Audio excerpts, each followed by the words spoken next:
जय श्री गणेश। माताएं एवं बहनों, दोस्तों और साथियों, आपको भक्ति गाथा 1.7 में हार्दिक स्वागत है। दोस्तों, हम लोग को पूर्णिमा की राखी के दिन का बहुत बेसब्री से इंतज़ार रहता है, जिसमें भाई बहन का प्रेम का प्रतीक होता है और यह त्यौहार बहुत ही धूमधाम और उल्लास भरा होता है, जिसकी इंतज़ार बहनें और भाइयों बहुत बेसब्री से करते हैं कि इस दिन का सबसे बहुत ही महत्वपूर्ण दिन होता है भाई बहन के प्यार का। तो आइए इसी पर हम लोग रक्षाबंधन का पौराणिक कथाएं सुनते हैं। यूँ तो रक्षाबंधन की कई कथाएं हैं, लेकिन हम यहाँ कुछ चर्चित कथाएं सुना रहे हैं। इनमें से पहली कथा का धार्मिक महत्व है, जिसे पूजन के साथ सुना जाता है। बाकी की कथाएं भाई बहन के प्रेम के प्रतीक इस अनोखे त्यौहार का महत्व से संबंधित है। रक्षाबंधन की कथा। एक बार युधिष्ठिर ने भगवान कृष्ण से पूछा, हे अच्युत, मुझे रक्षाबंधन की वह कथा सुनाइए जिससे मनुष्यों की प्रेत बाधा तथा दुख दूर होता है।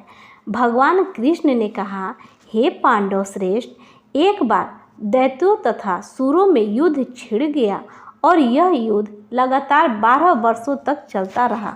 असुरों ने देवताओं को पराजित करके उनके प्रतिनिधि इंद्र को भी पराजित कर दिया। ऐसी दशा में देवताओं सहित इंद्र अमरावती चले गए। उधर विजेता दैत्यराज ने तीनों लोगों को अपने बस में कर लिया। उसने राजपद से घोषित कर दिया कि इंद्रदेव सभा में न आए तथा देवता व मनुष्य यज्ञ कर्म न करें, सभी लोग मेरी पूजा करें। दैत्यराज की इस आज्ञा से यज्ञ वेद पठन पाठ तथा उत्सव आदि समाप्त हो गए। धर्म के नाश से देवताओं का बल घटने लगा। यह देख इंद्र अपने गुरु बृहस्पति के पास गए तथा उनके चरणों में गिरकर निवेदन करने लगे, गुरुवर, ऐसी दशा में परिस्थितियां कहती है कि मुझे यही प्राण देने होंगे, न तो मैं भाग ही सकता हूँ और न ही युद्ध भूमि में टिक सकता हूँ। कोई उपाय बताइए। बृहस्पति ने इंद्र की वेदना सुनकर उसे रक्षा विधान करने को कहा। सावन पूर्णिमा को प्रातःकाल निम्न मंत्र से रक्षा विधान संपन्न किया गया। येन वृद्धो बलिराजा दानवेंद्रो महाबला तेन तवामभ्युदधामि रक्षे माँ चल माँ चला। इंद्राणी ने श्रावणी पूर्णिमा के पावन अवसर पर द्विजों से स्वास्थ्य वाचन करवाकर रक्षा का तंतु लिया और इंद्र की दाहिनी कलाई में बांधकर युद्ध भूमि में लड़ने के लिए भेज दिया। रक्षाबंधन के प्रभाव से दैत्य भाग खड़े हुए और इंद्र की विजय हुई। राखी बांधने की प्रथा का सूत्रपात यहीं से होता है। कृष्ण द्रौपदी की कथा। एक बार भगवान श्री कृष्ण के हाथ में चोट लग गई थी तथा खून की धार बह निकली। यह सब द्रौपदी से नहीं देखा गया और उसने तत्काल अपनी साड़ी का पल्लू फाड़कर श्री कृष्ण के हाथ में बांध दिया।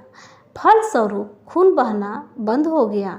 कुछ समय पश्चात जब दुशासन ने द्रौपदी की चीरहरण किया, तब श्री कृष्ण ने चीर बढ़ाकर इस बंधन का उपकार चुकाया। तभी से रक्षाबंधन का यह पर्व प्रतिपादित करता है। इसीलिए तो कहा जाता है कि भाई बहन का ये रक्षा का धागा मजबूत करता है और भाई बहन में प्रेम मजबूत करता है। और भाई अपनी बहन की रक्षा के लिए कसम खाता है कि मैं जब तक जीवित रहूँगा तब तक अपनी बहन की रक्षा करूँगा। इसलिए बहन भाई का ये प्रेम अटूट प्रेम होता है। इसलिए रक्षाबंधन का त्यौहार मनाया जाता है। बहन भी अपने भाई की रक्षा के लिए राखी बंधन का त्यौहार बहुत उत्साहित होकर इस पर्व का इंतजार करती है और अपने भाई की कलाई में राखी बांधती है। दोस्तों, अगर आपको हमारी वीडियो पसंद आई हो तो लाइक, शेयर, कमेंट एवं सब्सक्राइब जरूर करें। धन्यवाद। भगवान आप सबकी सभी मनोकामनाएं पूरी करें।